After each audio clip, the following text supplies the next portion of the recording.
ఓం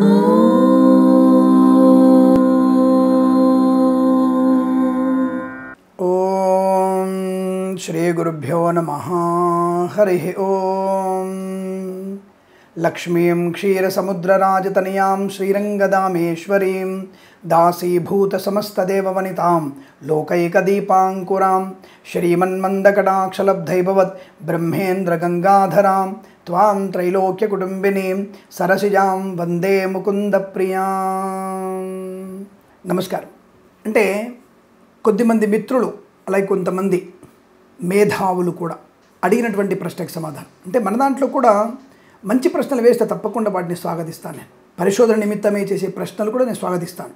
అది జన విజ్ఞాన వేదికల వాళ్ళు కానీ ఎవరైనా నాస్తికులైనా సరే మళ్ళీ ప్రశ్నలు సంధిస్తే తప్పకుండా దాని ప్రయత్నం చేద్దాం. ఇప్పుడు దేవుడిని ప్రత్యక్షంగా చూపించగలవా? నేను ఎదురుకోసారి వీడియోలో చెప్పాను. నేను చెప్పినట్టు కొన్ని పనులు మీరు చేయగలిగితే, ఆ పనులలో మీరు విజయం పొందగలిగితే నేను కూడా దేవుడిని ప్రత్యక్షంగా చూపించగలను అనేటువంటి ఛాలెంజ్ వేసి ఉన్నాను నేను. ఓకేనా? ఇది నా ఛాలెంజ్. ఎవరైనా సరే నాస్తికులు కానీ ఇతరులు ఎవరైనా సరే దేవుడిని చూడాలనుకుంటే నేను చెప్పిన ఛాలెంజ్లో పాలు పంచుకోండి. ఆ ఛాలెంజ్ ఏంటో ఇదివరకు చాలా వీడియోలు చేశాను, ఆ వీడియోలు సెర్చ్ చేయండి మీరు. సరే, ప్రస్తాంశంలో కొంతమంది స్వామి హస్తరేఖల్ని బట్టి మనకి అంటే ఈ హస్తరేఖల్ని బట్టి జాతకం చెప్తారు కదా, అది కరెక్టేనా? ఇప్పుడు ఏదో ఈ 10 సంవత్సరాల్లో సోషల్ మీడియా పెరిగిపోయిన తర్వాత హస్తరేఖలు థంబ్ ఇంప్రెషన్ చెప్తూ ఉన్నారు కదా, కానీ ఇది కొన్ని వందల సంవత్సరాలకి క్రితమే ఈ యొక్క హస్తరేఖల ద్వారా మనకి జాతకం చెప్పేటువంటి అవకాశం ఉంది. మనం కొంత పరిశోధనలో తెలివి తెచ్చుకున్న తర్వాత గ్రహాల యొక్క ప్రభావము ఎన్ని డిగ్రీల్లో ఉంది, ఆ గ్రహం యొక్క ప్రభావం ఎంత పడుతుందని చెప్తూ ఉంటాం. అది గ్రహ జ్యోతిష్యం. ఇది నాడి జ్యోతిషం అనొచ్చు, హస్తరేఖలను చూసేటువంటి పామిస్ట్రీ అనొచ్చు. ఇది స్పష్టంగా మనకి దానివల్ల తెలుస్తాయా అని అడిగితే ఖచ్చితంగా మనకి నిరూపణ అయ్యే అవకాశం ఉంటుంది. కొద్దిమంది మిత్రులు ఉంటారు, ఏమంటే కడుపులో పిల్లవాడు ఇలాగే పెట్టుకొని పడుకుంటాడండి, అందరు పిల్లలు కూడా కడుపులో ఉన్నప్పుడు ఇలాగే తలకిందులుగా పెట్టుకొని చేతుల గదం కింద పెట్టుకొని ఉంటారు, 9 నెలలు అలాగే ఉంటారు, అలా ముడుచుకున్న చేతుల వల్ల వారికి రేఖలు ఏర్పడతాయి అని చెప్తున్నారు. మరి ఆ గర్భంలో ఒకే ప్రాంతంలో ఒకే గదువ కింద ఒకేలాగా చేతులు పెట్టుకున్నప్పుడు ఒకే రకమైనటువంటి హస్తరేఖలు రావాలి. ఎందుకు రేఖలు మారిపోతున్నాయి అంటే పిల్లవాడు కదులుతున్నాడనా? సరే, అది కూడా ఒప్పుకుందాం. సరే, అలా రేఖల్ని బట్టి మారుతాయి విషయం.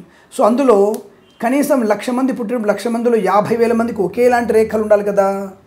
మరి ప్రతి 10 మందిలో ఇద్దరికి కూడా, కొన్ని 1,00,000 మంది, కోటి మందిలో కూడా 5గురికి ఒకేలాంటి రేఖలు లేవు కదా. దాన్ని ఎట్లా తీసుకుందాం? ఆలోచన చేద్దాం, మనం కూడా ఆలోచన చేద్దాం. ప్రశ్నలు మీరే సంధించొద్దు, మేము కూడా సంధిస్తాం. అది కాకుండా ఇంకొకటి, ప్రపంచవ్యాప్తంగా ఒకప్పుడు మనల్ని నిషాని అనేటువంటి మాట వాడినప్పుడు అందరు నవ్వుకునేది. కానీ ఇప్పుడు అందరం కూడా చదువుకున్న ప్రతి ఒక్కడు కూడా కలెక్టరేట్ ఆఫీస్ మొదలు పెడితే ఇంటర్నేషనల్ వరకు పెద్ద అమెరికాలో పనిచేసేటువంటి పెద్ద ఆఫీసర్లు కూడా సంవత్సరానికి కొన్ని కోట్ల కొద్ది జీతం తీసుకునే వాళ్ళు కూడా థంబ్ లేదా హ్యాండ్ ఇంప్రెషన్ ఇస్తున్నారు. లాజిక్ అర్థమైంది మీకు? అంటే ఒకరి హస్తరేఖలు ఒకరికి లాగా ఉండవు. ఈ విషయం గుర్తుపెట్టుకోండి. అందులోనూ ఎట్టి పరిస్థితుల్లో కూడా ప్రపంచంలో ఉన్నటువంటి 600 కోట్ల మందిలో ఒకే థంబ్ ఇంప్రెషన్ అనేది ఎవరికి ఒకలాగా ఉండదు. అది తప్పకుండా వేరుంటుంది. ఈ విషయాన్ని మీరు ఇప్పుడు కనుక్కున్నారా? మేధావులందరూ కూడా ఇది ఎప్పటి నుంచో మన శాస్త్రంలో నాడీ జ్యోతిష్యం అని ఉంది. నాడీ జ్యోతిష్యం. ఇప్పుడు మీరు 10 ఏళ్లలో మీరు వచ్చేసి నెగిటివ్గా మాట్లాడుతూ దేవుళ్ళు లేడు, అంత మూఢనమ్మకం, పంతుళ్ళు బాపనోళ్ళు దొబ్బిత్రినాకి ఇచ్చేదని చెప్పేసి పిచ్చవాగుడు వాగేటువంటి వెధవలంతా చాలామంది ఉన్నారు. ఇప్పుడు ఈ థంబ్ ఇప్పుడు వాడుతున్నారు కదా, అది ఎప్పటి నుంచో నాడీ జ్యోతిషంగా ఎప్పటి నుంచో కొన్ని వందల సంవత్సరాలకి పూర్వం నుంచే ఆ శాస్త్రం బయట ఉంది. దాన్ని బట్టి ఆ వ్యక్తి యొక్క స్థితి ఏమిటి, ఆ వ్యక్తి యొక్క నిరూపణ ఏంటి, నేచర్ ఆఫ్ టెంపర్మెంట్ ఎలా ఉంటుంది, వ్యక్తిత్వ వికాసం ఏంటి, అతను ఎలా పనిచేయగలుగుతాడు, ఎంతటి శక్తిమంతుడు, బుద్ధి జ్ఞానం ఎలా ఉంటుంది అనేది అప్పటి నుంచే చూశారు. కాబట్టి హస్తరేఖల ద్వారా జాతకం చెప్పడం కరెక్టేనా అంటే 100కి 100 పాళ్ళు అది కరెక్టే. సరే, ఫలితాలు అనేవి పరిశోధన చేసేటువంటి వ్యక్తి మీద ఆధారపడి ఉంటుంది. ఇప్పుడు ఒక వ్యక్తి హస్తరేఖలను చూసినప్పుడు ఆ వ్యక్తికి జరిగేటువంటి స్ఫురణ, తన చదువుకున్న విజ్ఞానము, దాన్ని బట్టి అంచనా వేయాలి. చెప్పేవాడు తప్పు చెప్పవచ్చు తప్ప హస్తరేఖలు ఎప్పుడు కూడా తప్పు చెప్పవండి. కాబట్టి బాగా నేర్చుకున్నవాడు, బాగా చదువుకున్నటువంటి జ్యోతిష్య పండితుడు తప్పనిసరిగా దాని గురించి పర్ఫెక్ట్గా చెప్పగలిగే అవకాశం ఉంటుంది. అది కూడా 90% చెప్తాను నేను. అది కూడా 90%. మన 100% చెప్పడానికి అవకాశం ఎవరికి ఉండదు, కొంతమందికి ఉంటుంది. సన్యాసులకి, ఎటువంటి ఆహారం తీసుకునే వారికి, ఎటువంటి లాభాపేక్ష లేనివారు, భగవంతుని మీద పూర్తి విశ్వాసం ఉన్నవారు, కనులతో మనం చూడగానే ఇగో వీడికి ఇది అవుతుంది అంటే అది అవుతుంది. అది జాతకం కాదు, దివ్య దృష్టి అది. కాబట్టి ఇటువంటి పామిస్ట్రీ కానివ్వండి, నాడీ ఆస్ట్రాలజీ కానివ్వండి, గ్రహాలతో ఉన్నటువంటి డిగ్రీల ప్రకారంగా దృష్టులు, యుతులు, అలాగే రాశిచక్రము, భచక్రము, ద్రేక్కాణము, నవాంశ, భచక్రము, ఇవన్నీ కూడా చూసి మనం చెప్పేటివన్నీ కూడా ఒక పరిశోధన. దీన్ని కొట్టిపారడానికి మీరెవరు అసలు? దాన్ని చదువుకున్నారా? దాన్ని తెలుసుకున్నారా? శాస్త్రంలో సంస్కృతం ఉందా? ఎవడనే అంటే సంస్కృతంలో మీరే 4 ముక్కలు అది ఇది మాట్లాడేసి దాన్ని సంస్కృతం అంటారు. ఎవర్రా చెప్పింది మీకు సంస్కృతం 4 ముక్కలు మాట్లాడతారని? సంస్కృత భాష కంప్యూటర్ని పోలి ఉన్నదని కంప్యూటర్ ఒప్పుకుంటుంది, మేధావులు ఒప్పుకుంటున్నారు. శాస్త్ర సాంకేతిక పదాలన్నీ కూడా సంస్కృతానికి దగ్గరలో పోలి ఉన్నాయి, ఇతర ఏ భాషకు దగ్గరలో లేవని చెప్పారు. అది సంస్కృత భాష. కాబట్టి అటువంటి భాష గురించి మీరు వక్రంగా మాట్లాడితే మీరు అష్టావక్రులు అని చెప్తాం మేము. కాబట్టి గౌరవప్రదమైనటువంటి మాటలు మంచిదే, మీరు విమర్శించ చేయవచ్చు, కానీ ఆ విమర్శ అనేది సద్విమర్శ అయి ఉండాలి. దాని గురించి అవతల వాళ్ళని పరిశోధన చేసే ప్రయత్నం జరగాలి. కాబట్టి ఈ హస్త సాముద్రికము, అలాగే బొటనవేలుతో నాడీ జ్యోతిష్యం అనేవి తప్పకుండా మనకి పరిపూర్ణమైనటువంటి విజయాన్ని, తప్పకుండా దాని మంచి ఫలితాన్ని కలిగించే అవకాశం ఉంటుంది. అందులో భార్య రేఖ, ధనరేఖ, ఆయుష్ రేఖ, అలాగే శనివక్ర రేఖలు, బుధవక్ర రేఖలు, బుధరేఖలు, గురుగ్రహ రేఖలు, అలాగే ఈ మనకి సంతాన రేఖలు, అలాగే ఆయుష్ రేఖలు, అలాగే మన సంఘంలో గౌరవము, ఇలాంటివన్నీ కూడా తెలుసుకొని చెప్పగలిగేటువంటి అవకాశం ఉంటుంది. తప్పకుండా మన చేతుల్లో ఉన్నటువంటి రేఖల్ని బట్టి మన జీవితంలో మంచి మార్పును పొందుకోవచ్చు. జ్యోతిష్యం అంటే ఏమిటి? చాలామంది అనుకుంటారు కర్మ ఉన్నది చెప్తున్నాం కదా. లేదండి. ఇప్పుడు మీ యొక్క ప్రయత్నములో ఆటంకాలు ఉన్నాయి అన్నప్పుడు మరొకరు సహకారం తీసుకోవడము, ఇంకొకరితో మీరు మొదలుపెట్టడము, లేదా ఆ పని కాస్త నిదానంగానో ముందుగానో మొదలుపెట్టడము, వెళ్తున్నప్పుడు చుట్టుముట్టు అన్ని వ్యవస్థల్ని సరిగ్గా చూసుకొని ప్రయాణం చేయడము, ఆ పని గురించి. అది జ్యోతిష్యం అంటే తప్ప ఏదో ఇష్టం వచ్చినట్టు వాగేసి మీకు ఆ పని గురించి కాదని చెప్పడం కాదు. ఇవాళ ఆటంకం ఉంది అన్నప్పుడు ఎక్కువ శ్రమ పడండి, కాన్సన్ట్రేషన్ ఎక్కువ చేయండి, పెద్దవాళ్ళ సూచన సలహాలు తీసుకోండి అని చెప్పడం.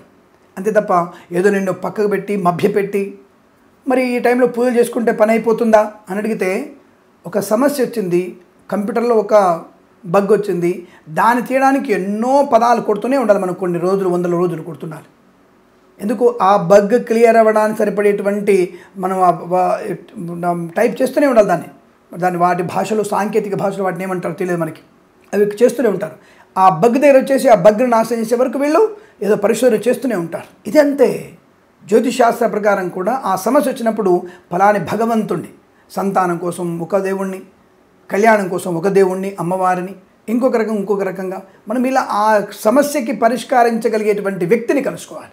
ఇప్పుడు మీకు పెన్షన్ రావాలన్నా, జీతం రావాలంటే రెవెన్యూ ఆఫీస్కి వెళ్ళాలి. మున్సిపల్ ఆఫీస్కి వెళ్ళి నాకు జీతం రాలేదంటే ఏం చెప్తాడు వాడికి ఏం తెలియదు.